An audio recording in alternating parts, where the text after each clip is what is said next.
ইতিহাস বলছে রাজনৈতিক দর্শন, আদর্শ ও আন্দোলনের উত্তরাধিকার পরিবার থেকেই সবচেয়ে সুসংগঠিতভাবে সংরক্ষিত হয়েছে। সম্প্রতি রাজনীতিবিদ না হয়েও রাজনীতির ময়দানে আলোচিত এক নতুন নাম ব্যারিস্টার জাইমা রহমান। জিয়া পরিবারের সর্বশেষ আলোচিত সদস্য তিনি। জাইমাকে ঘিরে তাই রাজনৈতিক অঙ্গনেও জল্পনা কল্পনার শেষ নেই। গেল 25 ডিসেম্বর দীর্ঘ 17 বছর পর বাবা তারেক রহমানের সঙ্গে দেশে ফেরেন তিনি।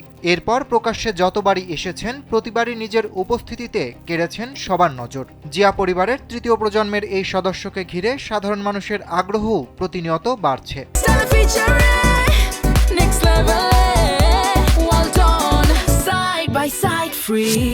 দেশের রাজনৈতিক পট পরিবর্তনের পর বাবার ঘনিষ্ঠ সঙ্গী হিসেবে জাইমাকে দেখা যাওয়ায় রাজনীতিতে তার সক্রিয় হওয়ার গুঞ্জন আরও জোরালো হয়। প্রশ্ন ওঠে, খালেদা জিয়ার প্রতিচ্ছবি হয়ে কি রাজনীতিতে আসছেন জাইমা রহমান?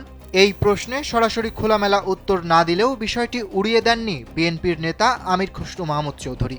তার মতে, রাজনৈতিক পরিবারের জন্ম ও বেড়ে ওঠা জাইমার পক্ষে রাজনীতির বাইরে থাকার সুযোগ নেই। তাছাড়া তার পড়াশোনা ও রাজনৈতিক পটভূমি বিবেচনায় তিনি যদি রাজনীতিতে আসতে চান তবে তা দেশ ও দলের জন্য ইতিবাচক হবে।